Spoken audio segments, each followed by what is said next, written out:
যাকে আমরা মাথার তাজ মনে করি, যাকে আমরা চলার পথ মনে করি, যাকে আমরা অনুসরণ করি, এই গাউসে পাক কেমন গাউসে পাক একটু শুনেন। মা জননী যখন গাউসে পাককে গর্ভধারণ করলেন, হঠাৎ করে গাউসে পাকের আম্মা জান বাড়ির মধ্যে একা। বাড়িতে যেই মাত্র গাউসে পাকের আম্মা জান একা রইলেন, হঠাৎ করে কোথা থেকে একজন ফকির, একজন ভিক্ষুক গাউসে পাকের বাড়িতে চলে আসলো।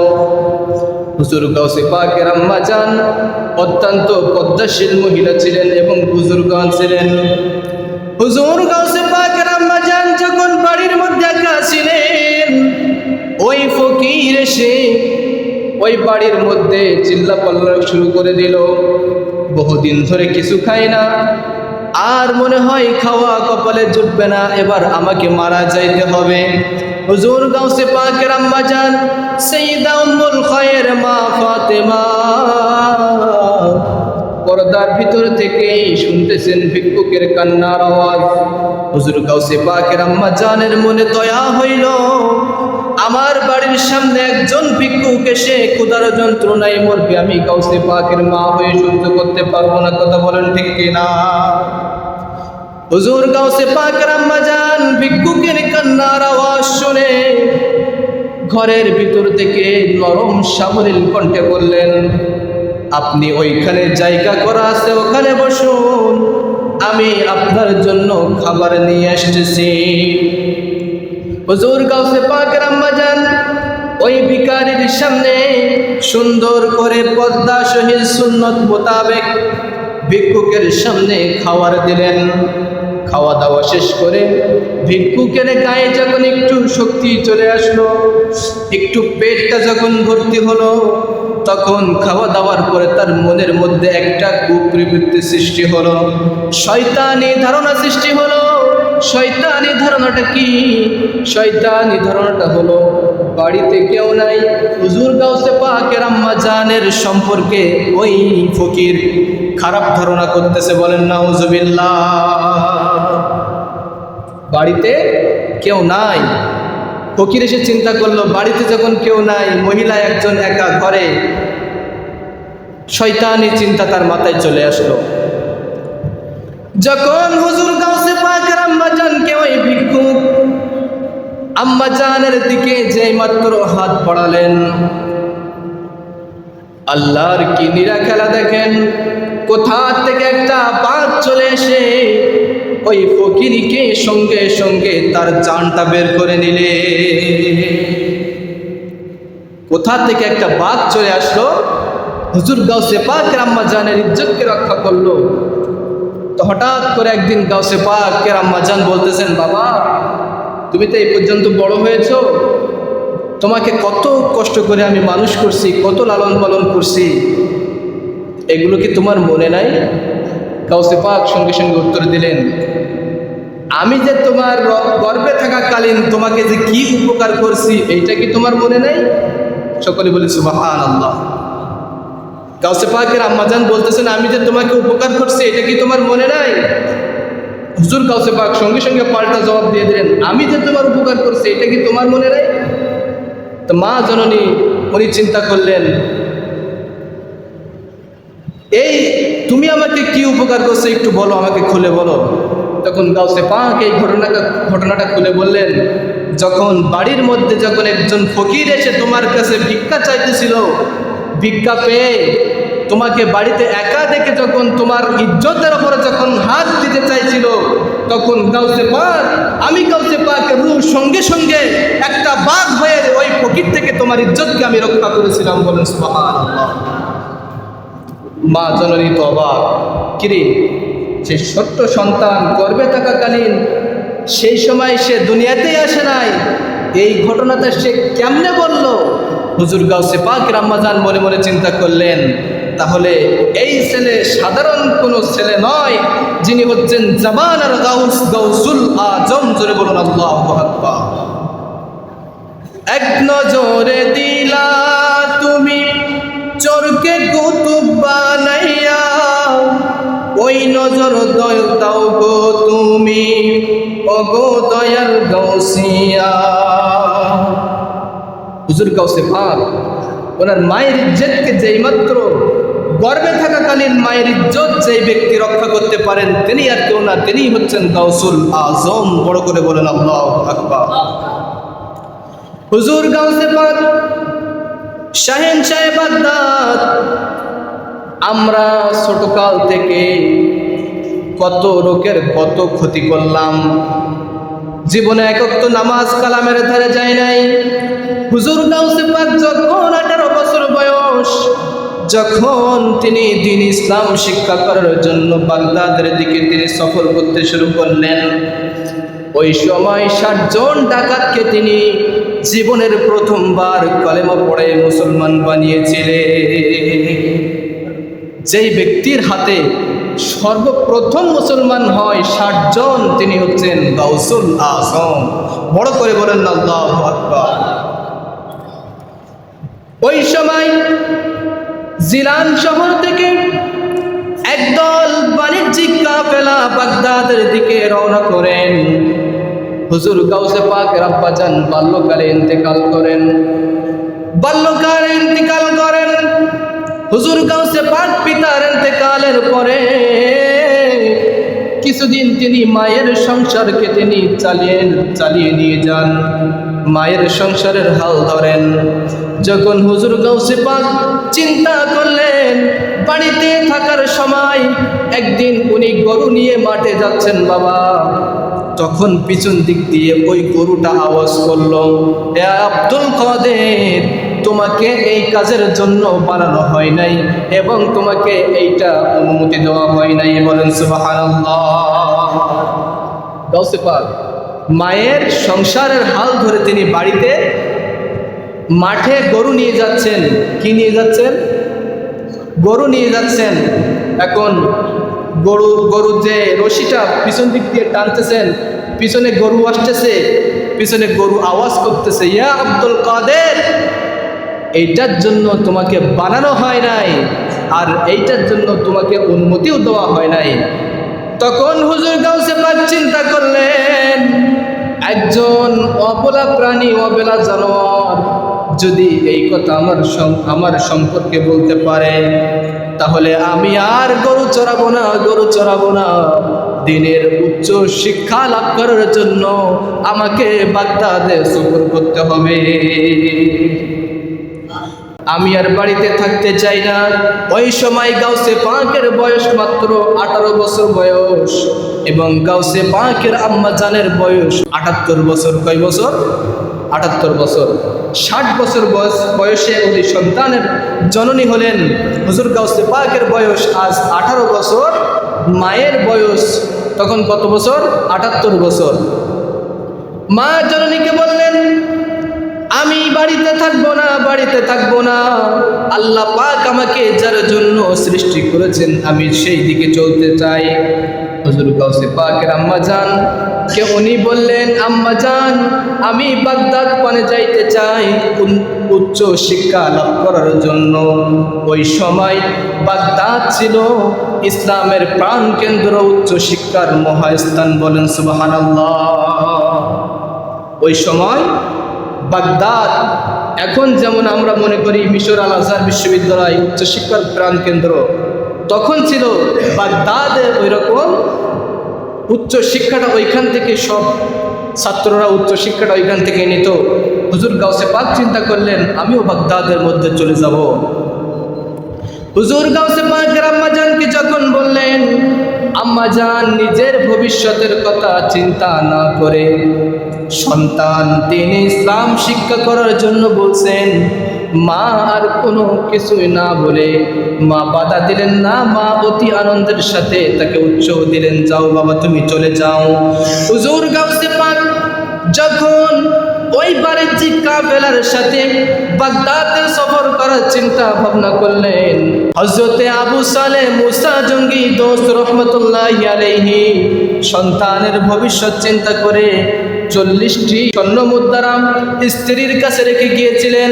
যখন গাউসে পাক শিক্ষা করার জন্য বাগদাদে যাবেন, ওই সময় হুজুর গাউসে পাকের আম্মা জান ওই 40টি স্বর্ণ মুদ্রা হুজুর গাউসে পাকের জামার নিচে, বগলের নিচে সেলাই করে দিলেন। এখন চলে যাচ্ছেন হুজুর গাউসে পাক ওই বাণিজ্যিক কাফেলার সাথে উনি সফর করা শুরু করে দিলেন। হামদান অঞ্চল যখন পাড়ি দিয়ে চলে গেল, হঠাৎ করে একটা ঘটনা ঘটে গেল। 60 জন ডাকাতের দল হুজুর গাউসে পাক যেই কাফেলার মধ্যে ছিল ওই কাফেলাকে তারা আক্রমণ করলো। বলেন নাউজুবিল্লাহ। হুজুর গাউসে পাক যেই কাফেলার সাথে উনি বাগদাদে সফর করতেছেন, হামদান অঞ্চল যেই পাড়ি দিলেন, সঙ্গে সঙ্গে হুজুর গাউসে পাকের দলকে, ডাকাত দল 1-2 জন না, 60 জন ডাকাতের দল হুজুর গাউসে পাকের ওই কাফেলাকে আক্রমণ করলো। এখন আক্রমণ করার পরে সকলের কাছে বললো, এই তোমার কাছে কি আছে দাও, তোমার কাছে কি আছে দাও। সবার কাছ থেকে যা আছে সব কিছু নিয়ে নিল।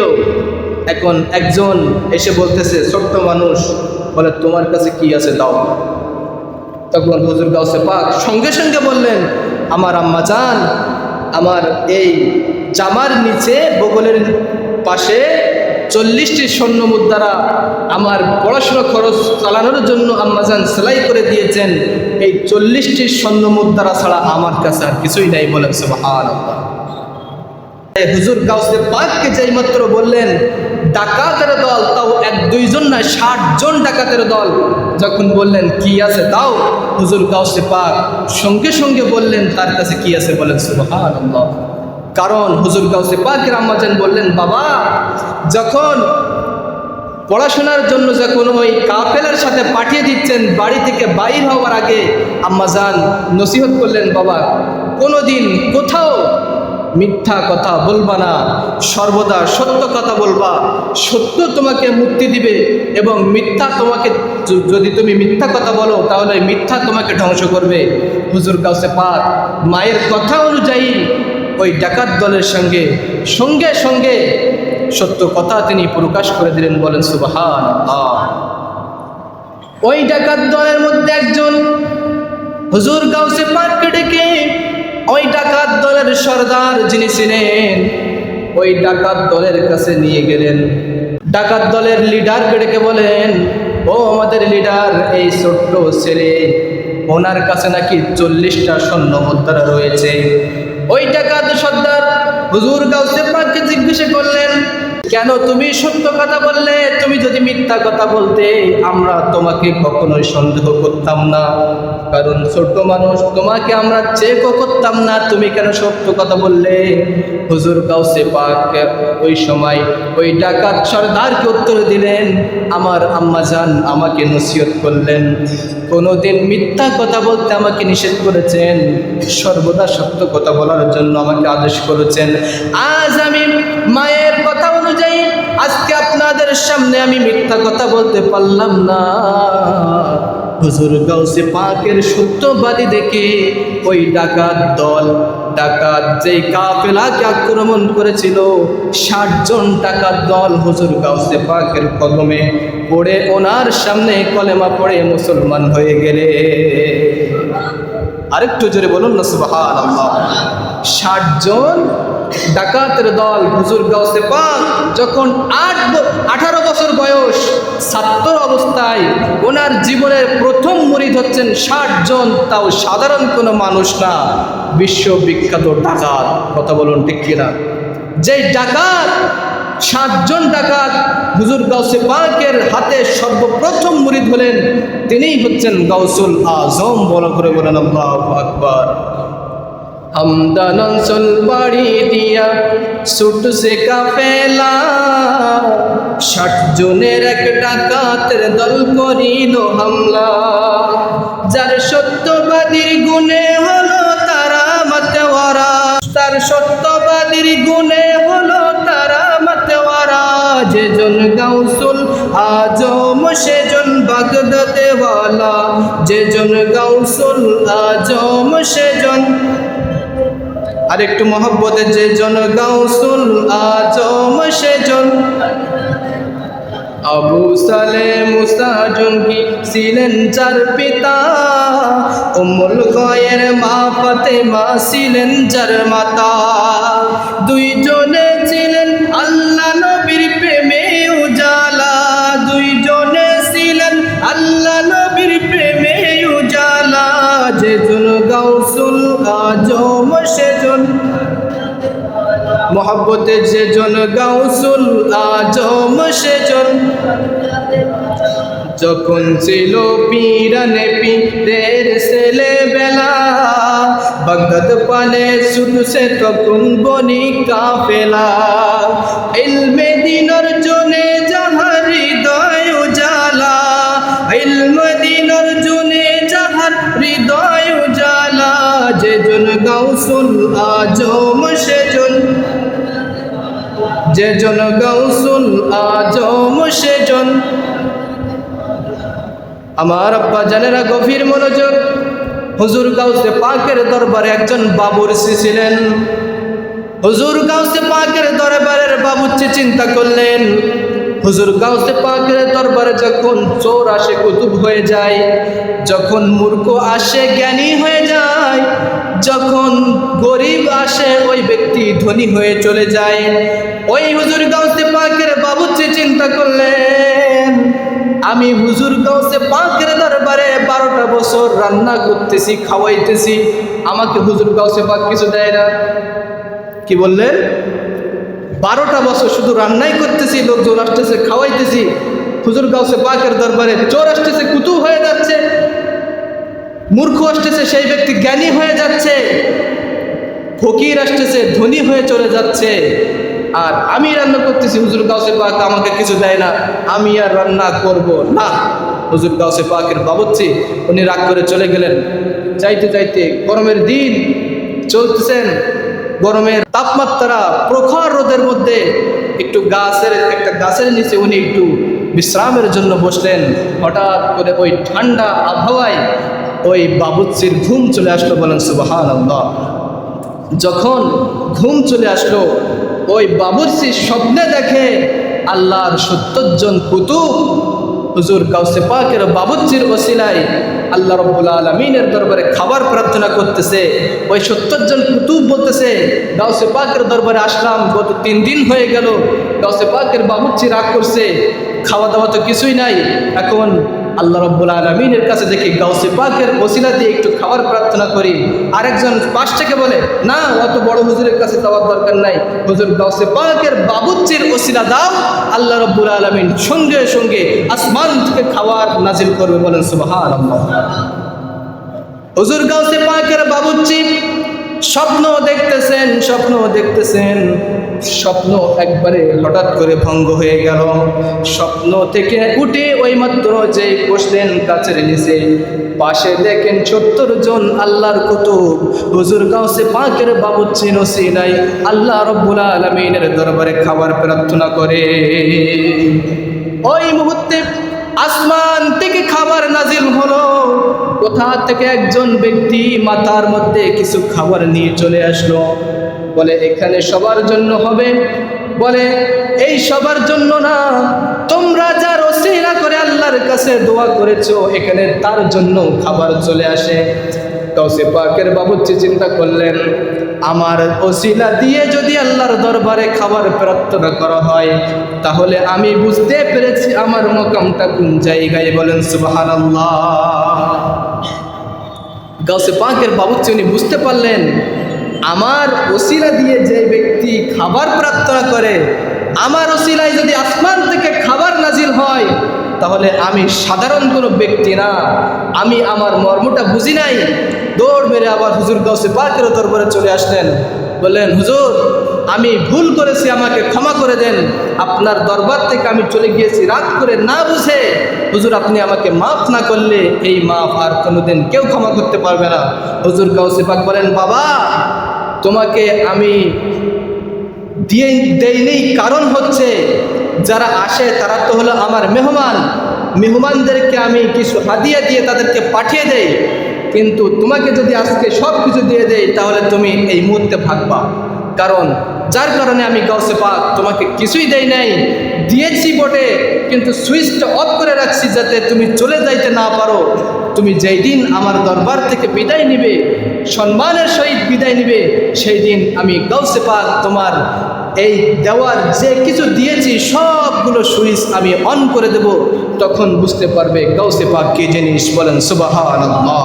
হুজুর গাউসে পাকের বাবুর্চির যদি এই ক্ষমতা হয়, হুজুর গাউসে পাকের বাবুর্চির ওসিলায় যদি আল্লাহর দরবারে খাবার প্রার্থনা করলে আসমান থেকে খাবার নাজিল হয়, তিনি সাধারণ কোনো গাউসে পাক না, তিনি হচ্ছেন গাউসুল আজম। বলেন সুবহানাল্লাহ।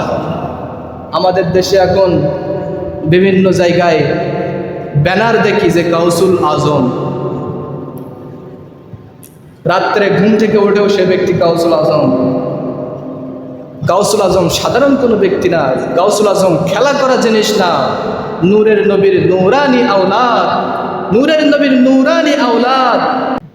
এক জামানা সোহবতে বা আউলিয়া, বেহতর জসদ সাল তাত বেরিয়া। যেই গাউসে পাক, হুজুর গাউসে পাক যার দিকে নূরের নজরটা দিবেন, সঙ্গে সঙ্গে তার তাকদীর পরিবর্তন হতে 1 সেকেন্ডও সময় লাগে না। জোরে বলুন আল্লাহু আকবার। হুজুর গাউসে পাকের দরবারের একজন খাদেম ছিলেন। তো খাদেমটা ছিল একজন যুবক। ওনার মা একজন গাউসে পাকের দরবারে এসে দেখেন যে আমার সন্তানটা কি করে, একটু দেখে আসি। মা এসে দেখতেছেন গাউসে পাকের ওই খাদেমটা খাওয়া দাওয়ার ভালো না, শুধুমাত্র জবের রুটি দিয়ে খায়। আর দেখে গাউসে পাক উনি মুরগির গোস্ত দিয়ে ভাত খাচ্ছে। কি দিয়ে? মুরগির গোস্ত দিয়ে। আর হুজুর গাউসে পাকের ওই খাদেম খাচ্ছে জবের রুটি দিয়ে। তখন ওই মহিলা সম্মানের সাথে বললেন, হুজুর আমার সন্তানটা আপনার দরবারে দিয়েছি আপনার খেদমত করার জন্য, কিন্তু হুজুর এইটা আমি সহ্য করতে পারলাম না। আপনি খাচ্ছেন মুরগির গোস্ত দিয়ে, আর আমার সন্তানটা খাচ্ছে কি দিয়ে? জবের রুটি দিয়ে। হুজুর আপনি ভালো খাচ্ছেন, আমার সন্তান এই জবের রুটি খাবে, এইটা তো আমি মা সহ্য করতে পারতেছি না। তখন হুজুর গাউসে পাক উনি যে হাড্ডিগুলো রাখছিলেন একটা পিচের মধ্যে, গাউসে পাক ওই যে মুরগির হাড্ডিগুলো রেখে খাওয়া শেষে উনি দোয়া করে দিলেন, এই মুরগি সানা, মুরগি তুমি আল্লাহর হুকুমে জিন্দা হয়ে যাও। তখন হুজুর গাউসে পাক ওনার ওই খাদেমের আম্মা জানকে বলেছিলেন, এই যে আমি যখন যা চাই তখন আমি তাই খাইতে পারি। তোমার সন্তান আমার দরবারে দিয়েছ আমাকে খেদমত করার জন্য, তোমার সন্তানটাকে একটু কষ্ট করতে হবে। যখন তোমার সন্তান আমার সমপর্যায়ে যখন পৌঁছে যাবে, তখন ওই ব্যক্তি তোমার সন্তান যা ইচ্ছা তাই নিজে চাইলে যখন চাইবে তখন সেটা খাইতে পারবে, যখন চাইবে তখন সেটা খাইতে পারবে। একবার আওয়াজ দিয়ে বলেন না সুবহানাল্লাহ। আগে তুমি কষ্ট করো, ওই মর্যাদা তুমি আগে অর্জন করো, তারপরে তুমি চাইলেই না তোমার মুরগি জিন্দা হয়ে যাবে, মরা মুরগি জিন্দা হয়ে যাবে। হুজুর গাউসে পাককে আমরা এখনো চিনতে পারি নাই। হুজুর গাউসে পাকের ওসিলা দিয়ে কবরস্থানের আযাব, জ্বলন্ত কবরস্থানের আযাবকে মাফ হয়। এই ঘটনা যদি আল্লাহ বাঁচিয়ে রাখে, আগামী সপ্তাহে চলবে ইনশাআল্লাহ। হুজুর গাউসে পাক কীভাবে কবরের আযাব, জ্বলন্ত কবরের আযাবকে মাফ করে দিলেন। আজ আলোচনা, সংক্ষিপ্ত আলোচনা এখানে শেষ করে দিচ্ছি।